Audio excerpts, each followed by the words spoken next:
Você pode frequentar a igreja por muito tempo, conhecer a Bíblia, ter uma vida moralmente correta e mesmo assim não ter nascido de novo. Jesus disse que se não nascer de novo, ninguém pode ver o reino de Deus. Às vezes pode parecer que isso se tornou algo banal, como aquelas frases de carroceria de caminhão, para tratarmos com a seriedade histórica que essa doutrina merece. Nessa lição, vamos entender o que é a regeneração e como o Espírito Santo opera essa transformação profunda no coração humano que faz de nós novas criaturas. Paz do Senhor, meus irmãos, seja muito bem-vindo ao meu canal. Eu sou o pastor Eliezer Nunes.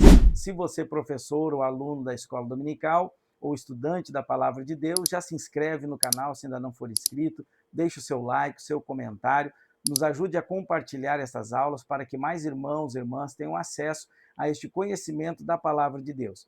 Quero lembrar você que através deste QR Code que está aparecendo aí na tela, você terá acesso a uma apresentação de slides que eu preparei com muito carinho para complementar os seus estudos, baseados nos meus comentários aqui deste vídeo. A lição de hoje tem como tema Espírito Santo, o Regenerador. Texto áureo, João 3:3. Jesus respondeu e disse-lhe: na verdade te digo que aquele que não nascer de novo não pode ver o reino de Deus. Verdade prática. A regeneração é a transformação operada pelo Espírito Santo, pela qual o pecador se torna uma nova criatura. Essa afirmação por si só já nos confronta com duas verdades impactantes. Primeiro, sem regeneração não há cristianismo genuíno. E segundo, a igreja precisa pregar conversão real e não apenas adesão religiosa. O novo nascimento é uma obra indispensável para a salvação. Não se trata apenas de uma mudança exterior, mas de uma obra de transformação interior que o Espírito Santo opera na vida do cristão. Regeneração não é uma reforma moral, é um novo nascimento espiritual. Diferenciar religião externa de vida regenerada é muito importante, porque enquanto a religião externa muda comportamento, a regeneração ela muda o coração da pessoa. A religião externa muda a aparência, mas a regeneração do novo nascimento transforma a natureza do ser humano. Por isso peço que você fique comigo até o final deste vídeo. Temos aqui um conteúdo bíblico e teológico muito denso, que com certeza vai acrescentar no seu conhecimento bíblico e edificação espiritual. Temos ainda 2 blocos extras que eu vou tratar nessa lição sobre o pecado e sobre a carne, que serão realmente muito edificantes para o nosso estudo. Essa aula vale ouro. Fique comigo. O que é, então, regeneração? Diz o primeiro tópico da nossa lição, regeneração, uma obra trinitária. E o primeiro ponto da lição, a doutrina bíblica da regeneração. No capítulo 3 de João, Jesus estava conversando com Nicodemos, um fariseu que era líder religioso, membro do Sinédrio, a mais alta corte judaica. Ele era um mestre da lei e profundamente religioso. O texto diz que Nicodemos vai se encontrar com Jesus à noite, provavelmente por pressão ou medo dos outros fariseus. Isso mostra que, apesar de ser um grande líder religioso, ele ainda tinha receios, mas estava desenvolvendo uma fé em processo. E mesmo assim, Jesus o recebeu e revelou-lhe a ele uma das verdades mais profundas do Evangelho, a necessidade do novo nascimento. O nome Nicodemos significa vencedor do povo, ou aquele que conquista o povo, o que é irônico, porque apesar da sua posição de liderança e com grande conhecimento da lei que ele tinha, ele ainda precisava ser vencido espiritualmente, não pelo povo, mas pela verdade de Cristo. A expressão nascer de novo que Jesus usa para Nicodemos em João 3:3 vem do grego genete anoten, que pode significar tanto nascer novamente quanto nascer do alto. Isso é teologicamente muito profundo, porque Jesus está dizendo aqui que a regeneração é um nascimento cuja origem é celestial e não humana. Não se trata de uma reforma moral, educação religiosa ou mudança simplesmente de comportamento. Nascer de novo é uma nova origem espiritual, é um novo princípio de vida implantado por Deus no coração do pecador. Paulo chama isso de lavagem da regeneração e renovação do Espírito Santo, Tito 3:5. A palavra paligenesia aponta para um novo começo que Paulo utiliza neste texto. É um começo radicalmente novo, como que se uma nova criação estivesse ocorrendo dentro do ser humano. Wayne Grudem vai afirmar que a regeneração é uma obra secreta de Deus em que ele comunica uma nova vida espiritual àqueles que estavam espiritualmente mortos. Stanley Orton, na Teologia Sistemática Pentecostal, vai afirmar que o novo nascimento é uma obra sobrenatural do Espírito Santo, não é algo que o homem possa produzir por si mesmo. Agora vamos a uma aplicação. Muitas pessoas desejam os benefícios do cristianismo, as bênçãos e as promessas de Jesus, mas sem passar pela experiência do novo nascimento. Quando a igreja reduz o evangelho a uma mensagem de autoajuda comportamental ou apenas buscando o bem-estar das pessoas, ela perde o coração da fé cristã. O chamado bíblico não é para uma simples mudança de hábitos, mas é para uma conversão real, profunda e transformadora, operada pelo Espírito Santo, que vai gerar uma nova vida em Cristo. Segundo item da lição, a regeneração como exigência de Jesus. Jesus não apresentou o novo nascimento como uma opção para os cristãos mais avançados. Ele disse: necessário vos é nascer de novo. Isso é uma exigência absoluta. No versículo 3, Jesus diz que quem não nascer de novo não pode ver o reino de Deus. Sem regeneração, não há visão do reino, não há entrada no reino, não há salvação. O próprio Cristo coloca o novo nascimento como a porta de entrada da vida cristã. O texto bíblico revela que a entrada no reino de Deus está condicionada a uma transformação que transcende o esforço humano, ocorrendo simplesmente pela água e pelo Espírito. João 3:5. Sem essa transformação espiritual profunda, o ser humano permanece em seu estado de morte espiritual, alheio à realidade divina e destituído de qualquer esperança de salvação, conforme Paulo vai dizer lá em Efésios 2:1. Não existe, então, cristianismo sem conversão, e não há conversão genuína sem o milagre do novo nascimento, que nos faz passar da morte para a vida. A regeneração, ela não ocorre no vazio, ela acompanha o arrependimento e a fé, que são respostas humanas capacitadas pela graça de Deus. Jacó Armínio traz uma ênfase interessante neste ponto, quando ele afirma que a graça de Deus precede o pecador, despertando, capacitando a responder com fé e arrependimento. Ou seja, essa é a graça preveniente, que desperta a consciência cauterizada do pecador, iluminando o seu entendimento e capacitando a vontade humana para responder positivamente, com fé e arrependimento, à oferta do evangelho a ele apresentada. Aqui eu tenho uma aplicação pastoral para você. O novo nascimento não é um rótulo religioso.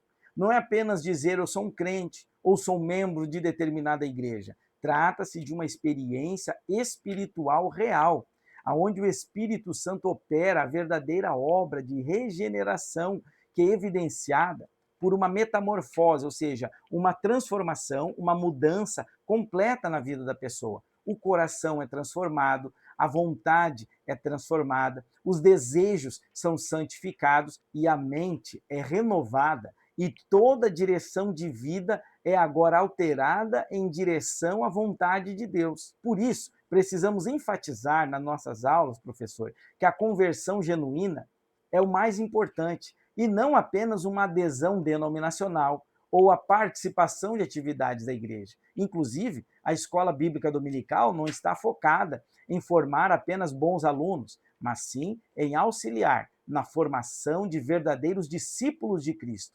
regenerados, transformados e comprometidos com uma vida de fé, santidade e obediência ao Senhor Jesus. Terceiro tópico, o Pai como o autor da salvação. Efésios 1 nos revela que o Pai já havia planejado a salvação antes da fundação do mundo, deixando claro que a iniciativa redentora não nasce da resposta humana, mas da graça divina. Deus é a fonte, o ponto de partida e o autor do plano de salvação. Ele não reage ao mérito do homem, mas ele é movido pelo seu amor eterno. João 3,16 afirma essa verdade ao declarar que foi Deus quem amou, foi Deus quem deu e foi Deus quem tomou a iniciativa de enviar o seu Filho. Nessa perspectiva sobre a eleição, nós vemos que ela ocorre em Cristo, de uma forma corporativa, e é condicionada à fé. mas jamais está desvinculada da soberania graciosa de Deus. Como afirma Armínio também, que Deus determinou salvar aqueles que crerem em Cristo, e essa determinação foi feita em Cristo, e não independentemente dele. A W. Tozer vai complementar essa ideia nos dizendo que a graça não é algo que Deus concede com relutância, mas é um transbordamento do seu grande e infinito amor. John Wesley afirma ainda na sua teologia sistemática que a eleição é a escolha graciosa de Deus em Cristo para todos aqueles que crerem. E aqui nós temos uma aplicação muito interessante. Vamos aprofundar teologicamente essa questão. Vem comigo aqui. A regeneração procede do coração eterno de Deus Pai e produz efeitos profundos e práticos na vida do crente, especialmente no que diz respeito ao problema do orgulho humano, que é onde está a raiz do pecado desde a queda. Veja que interessante. Na martiologia bíblica, que é a doutrina, o estudo do pecado, o orgulho não é apenas um pecado entre outros, mas ele é o princípio estrutural do pecado. Nele está a raiz da queda de Lúcifer, como podemos ver em Isaías 14, do 13 ao 15, ou Ezequiel 28. E também da queda do ser humano, em Gênesis 3 e 5. Porque quando Adão e Eva desejaram autonomia moral, isto é, viver como se fossem deuses, definindo aquilo que é bem ou mal, independentemente da vontade de Deus. Por isso, o orgulho é frequentemente descrito nas Escrituras como a essência da rebelião contra Deus. Veja Provérbios 16, 18, Tiago 4 e 6. Em termos teológicos, o orgulho ele expressa uma autonomia pecaminosa da criatura que rejeita a dependência do seu Criador. A regeneração, portanto, confronta diretamente este orgulho, porque ela nos humilha, ela nos quebranta, nos lembrando que não fomos nós que buscamos a Deus, mas foi Ele quem nos buscou primeiro. 1 João 4,10 vai dizer: nisto consiste o amor, não em que nós tenhamos amado a Deus, mas em que Ele nos amou. Essa consciência destrói toda a pretensão de autossuficiência espiritual e toda a confiança em obras humanas. Veja o que diz Efésios 2, 8 e 9. Pois pela graça sois salvos mediante a fé, isto não vem de vós, é um dom de Deus, não vem das obras para que ninguém se glorie. O novo nascimento nos ensina então que a salvação não é uma conquista do homem, mas ela é uma intervenção graciosa de Deus, reconhecendo que aquele que se gloria deve se gloriar no Senhor, como Paulo ensina em 1 Coríntios 1 e 31. Não é apenas uma mudança moral, mas é uma reorientação ontológica do coração humano, que deixa de viver centrado em si mesmo e passa a viver centrado em Deus, produzindo humildade, submissão e vivendo na dependência do Pai Celestial. Veja então, como falamos já nos tópicos deste primeiro item, que a regeneração é uma doutrina bíblica, que Jesus ensinou que ela é uma exigência para entrar no reino dos céus, e também que ela tem como fonte, que ela é originada do próprio Pai, que é o autor da salvação. Agora, no quarto item, nós vamos falar que o Espírito Santo é o agente da regeneração. O Pai planeja a salvação na eternidade. O Filho a executa na história por meio da cruz e do seu sacrifício. Mas é o Espírito Santo quem aplica esta obra no coração humano, tornando eficaz aquilo que Cristo conquistou no Calvário. Sem a obra do Espírito, a salvação permaneceria apenas como um fato objetivo fixo na história, mas não como uma experiência pessoal no coração do pecador. É o Espírito Santo quem faz a ponte entre a obra redentora de Cristo e a experiência do novo nascimento. Por isso que Gordon Fee, teólogo pentecostal, vai nos ensinar que o Espírito Santo é o agente da nova criação. É aquele que traz a vida do futuro para o presente do crente. Jesus deixa isso claro em João, capítulo 3, versículo 6. O que é nascido da carne é carne, e o que é nascido do Espírito é Espírito. Aqui o Senhor estabelece uma distinção radical entre a esfera natural e a esfera espiritual. A carne, isto é, a natureza humana caída, não possui capacidade de produzir vida espiritual.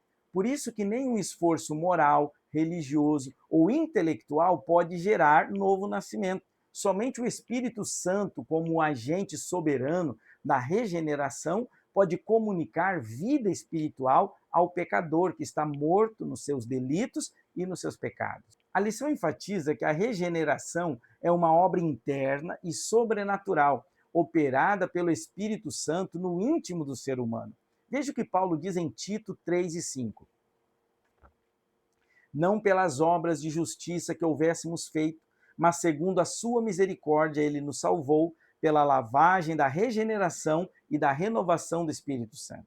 Trata-se de um milagre invisível aos olhos, mas com efeitos visíveis e transformadores. O Espírito Santo convence o pecador do pecado, da justiça e do juízo. João 16 e 8. Ele muda a disposição do coração do pecador. Ele cria novos desejos espirituais e produz o fruto do Espírito como evidência dessa nova vida que Paulo vai nos ensinar em Gálatas 5, 22 em diante. Onde há uma regeneração verdadeira, a transformação real de mente, desejos e de conduta. Stanley Orton vai nos ensinar que o Espírito não apenas nos capacita para o serviço, mas ele primeiro transforma o nosso ser interior. Compreender, então, o Espírito Santo como um agente desta regeneração nos ajuda a ajustar tanto a nossa fé quanto a nossa prática cristã.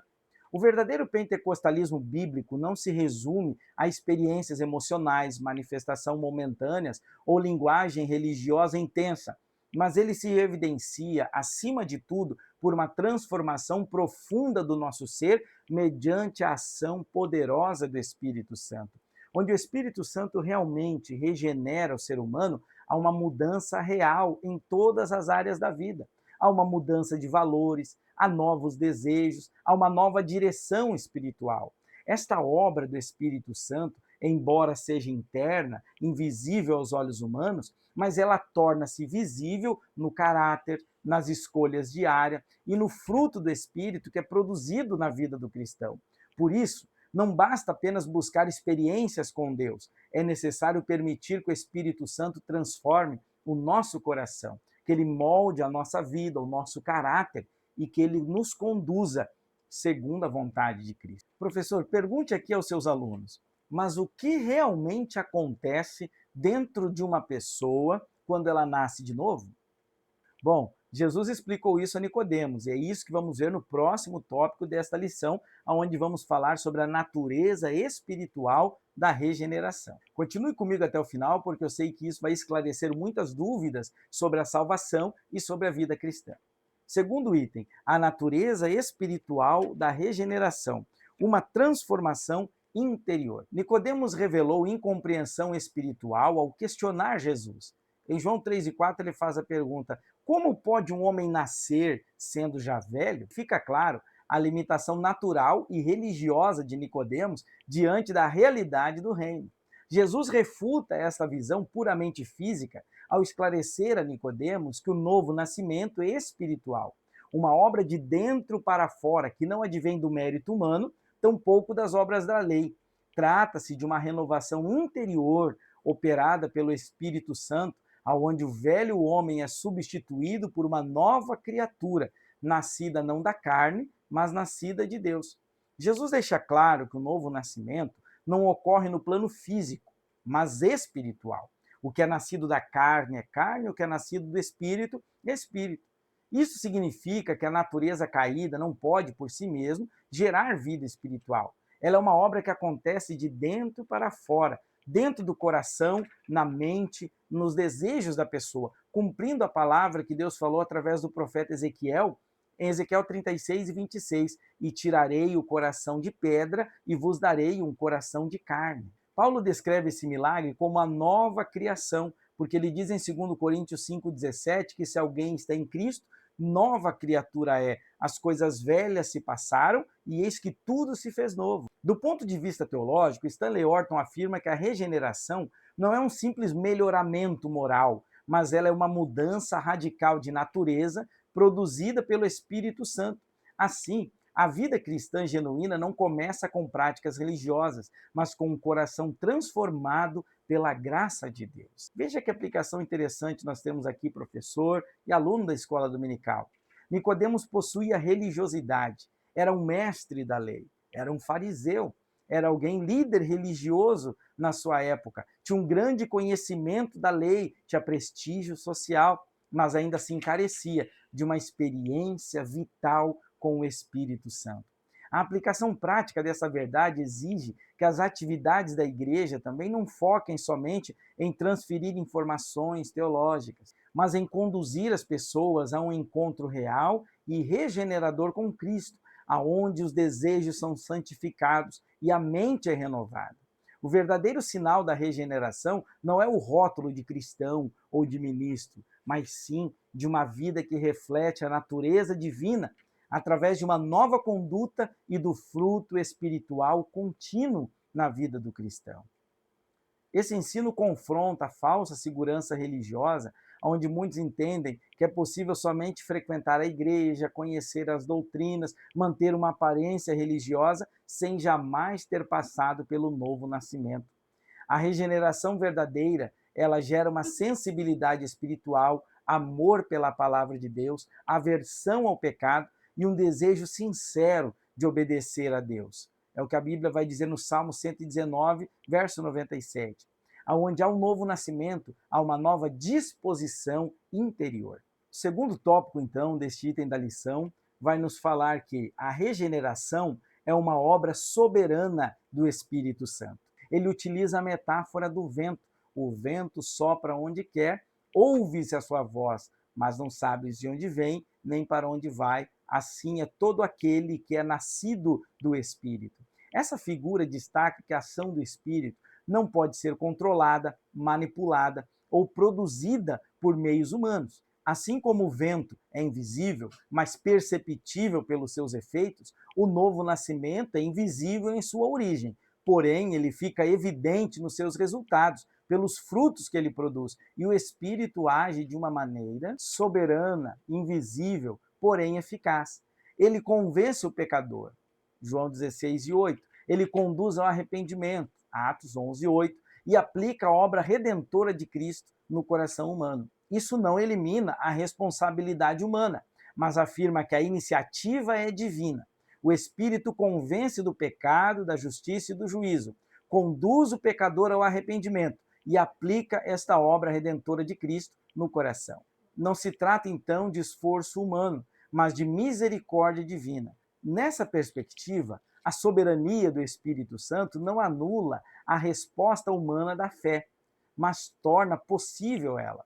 João Wesley ensinava que a graça preveniente atua antes da conversão, iluminando o entendimento e capacitando o pecador para responder ao chamado divino. Assim, a regeneração é a obra soberana do Espírito Santo, mas ela não é coercitiva. A salvação, ela é proposta e não imposta.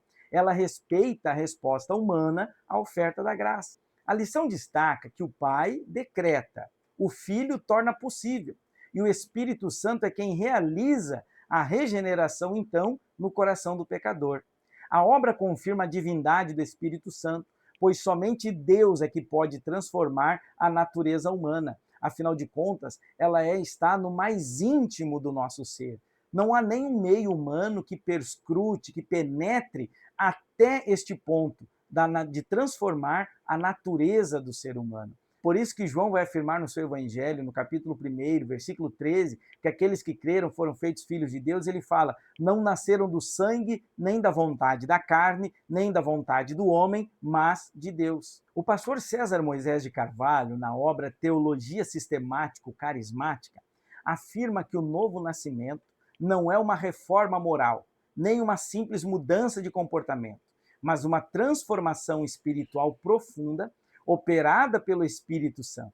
O pecador recebe uma nova natureza e passa a viver sob a influência do Espírito. Que coisa maravilhosa! Aqui nós temos uma aplicação muito interessante. Esse ponto nos livra de dois extremos muito perigosos. O orgulho humano, que atribui a salvação à própria decisão da pessoa, como se o homem fosse o autor da sua própria redenção, e do passivismo espiritual, que utiliza a soberania de Deus como desculpa para a negligência espiritual, ignorando inclusive a necessidade de arrependimento, fé ou perseverança. A Bíblia mostra que a salvação é inteiramente pela graça, Mas essa graça exige uma resposta consciente do pecador. Ao ouvir a pregação de Pedro, a Bíblia diz que a multidão foi compungida em seu coração e perguntou: o que faremos, pois, varões e irmãos? Atos 2,37. A resposta apostólica foi clara: arrependei-vos e cada um de vós seja batizado. Isso demonstra que a regeneração não anula a responsabilidade humana, mas ela desperta o coração para responder ao chamado divino. O crente regenerado reconhece que foi alcançado por uma graça amorosa, mas ele responde com entrega, submissão e obediência prática. Ele entende que a fé salvadora não é apenas um sentimento intelectual, mas ela é uma fé viva, que se expressa em arrependimento contínuo e mortificação do pecado em uma vida de santidade. Observe o que Paulo vai dizer em Colossenses 3, 5 e 6. Mortificai, pois, os vossos membros que estão sobre a terra, a prostituição, a impureza, o apetite desordenado, a vil concupiscência e a avareza, que é a idolatria, pelas quais coisas vem a ira de Deus sobre os filhos da desobediência. E ainda, Hebreus 12, 14, segui a paz com todos e a santificação, sem a qual ninguém verá o Senhor. Ao mesmo tempo, essa consciência destrói qualquer vanglória espiritual, pois aquele que se glorie deve se gloriar somente na obra de Cristo no Calvário. Além disso, a vida regenerada depende continuamente da ação do Espírito Santo, não apenas para iniciar a vida cristã, mas para sustentar, santificar e conduzir o crente até o fim. Paulo exorta: andai em espírito e não cumprireis as concupiscências da carne. Gálatas 5,16. Ele afirma que todos os que são guiados pelo Espírito de Deus, estes são filhos de Deus. Romanos 8,14. Isso implica uma espiritualidade dinâmica na nossa vida, que é marcada por sensibilidade à voz do Espírito, disciplina espiritual, comunhão com Deus e crescimento no fruto do Espírito Santo. Terceiro ponto, uma nova vida e nova conduta. Jesus estabelece em João 3,6 uma distinção ontológica radical. O que é nascido da carne é carne e o que é nascido do Espírito é Espírito. Essa distinção mostra que nada da carne pode produzir vida espiritual. Quando fala de carne aqui, não se refere apenas ao corpo físico, mas à nossa natureza humana caída, dominada pelo pecado, incapaz de produzir vida espiritual por si mesma. Por isso, Paulo afirma que aqueles que vivem segundo a carne não podem agradar a Deus. Está lá em Romanos 8,8. Por que não podem agradar a Deus? Porque estão sob a influência da velha natureza adâmica, que tem uma inclinação para o mal. A carne produz obras visíveis destrutivas, como imoralidade, idolatria, inimizades, invejas e dissensões, que revelam a corrupção do coração humano. Observe lá em Gálatas 5, do 17 ao 21, como ele lista lá várias obras da carne, comparando com Jeremias 17, 9, que diz que o coração do homem é enganador. Quem o conhecerá? Em contraste com isso, o novo nascimento produzido pelo Espírito Santo inaugura uma nova realidade espiritual. A regeneração não é uma mera reforma moral, mas ela é uma nova criação interior. Ou seja, o Espírito Santo implanta no crente uma nova disposição, uma nova capacidade de obedecer a Deus. Paulo descreve essa transformação como uma renovação da mente, que altera completamente a visão de mundo e o comportamento do cristão. Por isso que ele vai dizer em Romanos 12, 2, e não vos conformeis com este mundo, mas transformai-vos pela renovação do vosso entendimento. A regeneração ela vai produzir esta renovação, essa mudança na cosmovisão, na maneira como o cristão enxerga tudo neste mundo. O regenerado deixa de viver sob o domínio do pecado e passa a viver em novidade de vida, unindo-se a Cristo em sua morte e na sua ressurreição. Pastor César Moisés de Carvalho ainda destaca que a regeneração é o início de uma nova existência espiritual, na qual o crente recebe uma nova natureza orientada para Deus. Ele afirma que o novo nascimento não consiste apenas numa mudança de conduta externa, mas em uma transformação profunda do interior humano, operada pelo Espírito Santo, que passa a produzir novos desejos e novas atitudes no crente. Essa ênfase pentecostal que nós damos vai ressaltar, meus amados, que a regeneração é tanto um evento quanto o princípio de um processo contínuo que vai se seguir na transformação espiritual do cristão, no qual o Espírito Santo gera este fruto no caráter do cristão. João também ensina que aquele que é nascido de Deus não vive na prática habitual do pecado, porque a semente divina permanece nele. Isso não implica em perfeccionismo sem pecado, mas em uma nova direção de vida, na qual o pecado deixa de ser o senhor da vida da pessoa e passa a ser combatido pelo cristão. A vida regenerada, ela se evidencia no amor fraternal, na sede pela palavra, na obediência a Cristo, revelando que o Espírito não apenas justifica, mas transforma o caráter e a prática cotidiana do crente. Vamos a uma aplicação aqui neste ponto. A doutrina da regeneração, ela nos chama a examinar não apenas a nossa confissão de fé, mas a nossa conduta diária. Se nascemos do Espírito, nossa vida deve refletir esta nova realidade, escolhas diferentes, desejos transformados, prioridades espirituais e um compromisso visível com a santidade. A regeneração não é apenas um evento que ocorreu no passado na nossa vida, mas ela é uma nova condição de existência que se manifesta num fruto espiritual concreto no nosso dia a dia. Por isso, o cristão regenerado busca diariamente essa direção do Espírito Santo. Mortifica as obras da carne, cresce no caráter de Cristo, demonstrando ao mundo que a salvação não é apenas uma doutrina professada, mas é uma vida transformada pelo poder do Espírito Santo. Antes de prosseguirmos, se este conteúdo está te ajudando a compreender mais profundamente sobre a obra do Espírito Santo, sobre a doutrina da salvação, do pecado, como estamos falando, eu peço que, se você ainda não é inscrito, se inscreva no meu canal, deixe o seu like, o seu comentário, nos ajude a compartilhar com mais pessoas, com a sua classe da escola dominical, para que mais pessoas possam ter acesso. Isso fortalece o nosso trabalho e também ajuda mais irmãos e alunos a crescerem no conhecimento da palavra de Deus. Agora vamos aprofundar um ponto teológico muito importante: o problema do pecado na natureza humana. A carne, o pecado original e a natureza caída. Bom, na teologia cristã, a doutrina do pecado, a martiologia, ela vai afirmar que a humanidade, desde a queda de Adão, encontra-se em um estado de corrupção espiritual que afeta todas as dimensões do ser humano. Paulo ensina que por um homem só o pecado entrou no mundo, e pelo pecado a morte, Romanos 5,12, e que todos pecaram em Adão, herdando dele assim uma natureza inclinada para o mal, Romanos 3,23, porque todos pecaram e destituídos estão da glória de Deus, 1 Coríntios 15,22. Essa condição é chamada de pecado original. Não é apenas um ato inicial, mas sim uma condição que imputou a toda a humanidade uma disposição interna que inclina o ser humano para o mal e contra Deus. Está lá em Gênesis 8:21. A carne representa o ser humano em sua autonomia pecaminosa, dominado por desejos desordenados e incapaz de se submeter plenamente à lei de Deus. Por isso, Jesus afirma que o que é nascido da carne é apenas carne, ou seja, a natureza humana caída, ela não pode produzir vida espiritual. A carne só pode produzir religiosidade externa, moralidade social e até experiências emocionais, mas não pode gerar novo nascimento e experiência concreta com Deus.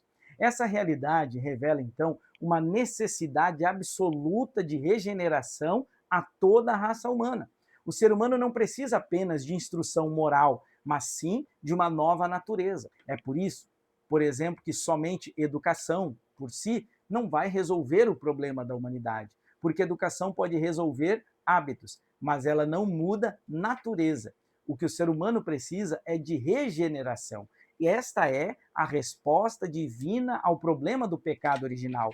O Espírito Santo implantar uma nova vida espiritual no coração do pecador, capacitando ele a viver agora em comunhão com Deus e a viver progressivamente, vencendo o domínio da carne. Numa perspectiva pentecostal arminiana, essa nova vida não elimina a presença da carne, mas ela quebra o domínio da carne. O crente regenerado vive uma tensão espiritual contínua, sendo chamado então a continuamente mortificar as obras da carne e andar no espírito. Este é o nosso desafio diário. Assim, a regeneração inicia uma nova condição espiritual, mas também inicia uma jornada de santificação progressiva que vai se desenvolver na nossa vida até o glorioso dia onde seremos glorificados diante do Senhor. Terceiro tópico: sinais do novo nascimento em Cristo. A justificação pela fé.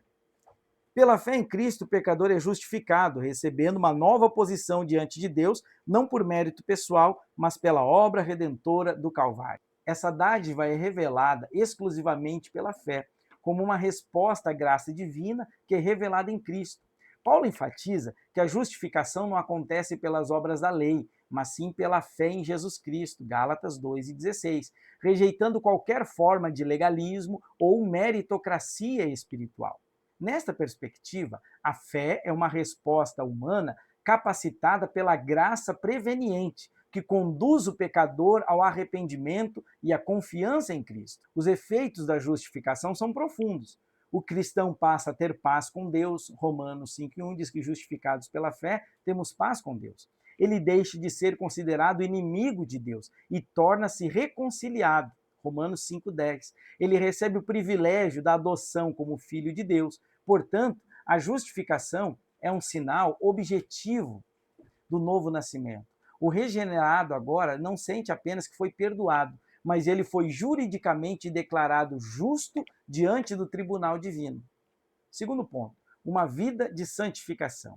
A regeneração não termina na justificação, ela inaugura uma nova vida de santificação. Na obra da redenção, o pecador é simultaneamente salvo, regenerado, justificado, adotado como filho de Deus. Agora, a partir deste momento, inicia-se um processo contínuo de transformação espiritual, pelo qual o crente é separado do pecado e consagrado para Deus. A santificação possui um aspecto posicional, quando o crente já foi separado em Cristo no momento da sua conversão, mas agora ela está desenvolvendo um aspecto progressivo, no qual ele cresce em maturidade espiritual, sendo transformado à imagem de Cristo. Esse processo envolve a mortificação do pecado, como já falamos. Ele é o revestimento do novo homem, criado segundo Deus em justiça e santidade. Efésios 4:24. Na teologia pentecostal, afirmamos que a santificação ela é vista como uma obra contínua do Espírito Santo, na qual o crente coopera com a graça por meio da obediência, da disciplina espiritual e da comunhão com Deus. Assim, o novo nascimento não produz apenas uma nova posição diante de Deus, antes pecador, agora pecador justificado, agora pecador santificado, mas ela também produz uma nova maneira de viver, marcada pela separação do pecado e consagração completa ao Senhor. Por isso que Paulo vai dizer em 1 Tessalonicenses 5:23, o mesmo Deus o santifica em tudo, em vosso corpo, alma e espírito, conservados irrepreensíveis para o dia do Senhor. Terceiro tópico, o fruto do Espírito. Um dos sinais visíveis do novo nascimento, então, desta regeneração, é o fruto do Espírito, descrito por Paulo em Gálatas 5:22 e 23. Amor, alegria, paz, longanimidade, benignidade, bondade, fé, mansidão e temperança. Diferentemente dos dons espirituais, que são capacitações para o ministério, o fruto do Espírito é a evidência de um caráter transformado pelo Espírito Santo. Ele expressa a vida de Cristo sendo formada dentro do crente. Antes da regeneração, o ser humano era dominado pelas paixões da carne e produzia as obras da carne. Mas quando ele nasce do Espírito, esta regeneração, agora ele passa a manifestar uma nova disposição interior, uma inclinação para as coisas de Deus, novas atitudes práticas. O fruto do Espírito é, portanto, a evidência ética da regeneração, confirmada no ensino de Jesus, onde ele fala que a árvore é conhecida pelos seus frutos. O discípulo regenerado, então, ele passa a refletir, obviamente, que de uma maneira ainda que imperfeita, devido à nossa limitação humana, o caráter de Cristo, nas suas palavras, ações, reações, manifestando então essa luz diante do mundo. Por isso que Cristo nos chama de luz do mundo e sal da terra. Esse fruto ele não é ocasional, mas ele é contínuo. ele cresce à medida que o crente anda no Espírito, que ele se submete à palavra de Deus e que ele vive em comunhão. Quanto mais ele vai se afastando e relaxando na sua vida, no seu cuidado espiritual, na sua prática piedosa, esses frutos vão diminuindo e as obras da carne começam a aparecer. E é aí que o velho homem mostra, como já dizia Martim Lutero, que embora o velho homem tivesse sido mergulhado nas águas do batismo, ele sabia nadar. Assim, o fruto do Espírito não é um recurso opcional para a vida do cristão, mas ele é uma marca indispensável da vida regenerada. Aplicação aqui para você. Os sinais do novo nascimento nos chamam a uma fé examinada e vivida no dia a dia. A justificação nos dá segurança diante de Deus. A santificação nos chama para uma vida separada do pecado. E o fruto do Espírito vai revelar na prática se realmente nascemos de novo. O cristão regenerado não se apoia apenas em uma experiência passada, mas ele evidencia sua nova vida por meio de uma caminhada diária com Deus, crescimento espiritual e transformação gradativa do seu caráter, sempre melhorando na presença do Senhor. Essa realidade nos leva a buscar, então, continuamente a plenitude do Espírito, da palavra de Deus, a comunhão com a igreja, para que Cristo que nos justificou seja também visível na nossa vida cotidiana. Vamos então à nossa conclusão. A regeneração é uma obra trinitária operada pelo Espírito Santo. Não é um esforço humano, mas uma transformação espiritual profunda. Como regenerador, o Espírito concede nova vida, nova natureza e uma nova direção ao ser humano. É necessário nascer do alto para ver e entrar no reino.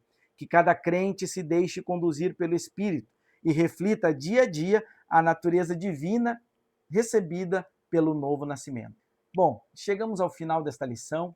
Aprendemos que o novo nascimento não é apenas uma experiência emocional, mas uma obra profunda do Espírito Santo que nos justifica, nos santifica e produz em nós o fruto do caráter de Cristo. Se fomos realmente regenerados, isso se manifesta em uma nova posição diante de Deus, em uma nova maneira de viver e em um novo caráter moldado pelo Espírito Santo. O Evangelho não apenas nos perdoa, ele nos transforma. Se este estudo te ajudou, deixe o seu like, o seu comentário aqui embaixo, compartilhe com mais amigos, nos ajude a fortalecer este trabalho de ensino bíblico. Isso nos ajuda a alcançar mais irmãos e estudantes da Palavra de Deus. Que o Senhor te abençoe, que o Espírito Santo continue renovando a sua vida dia a dia. Até o próximo vídeo.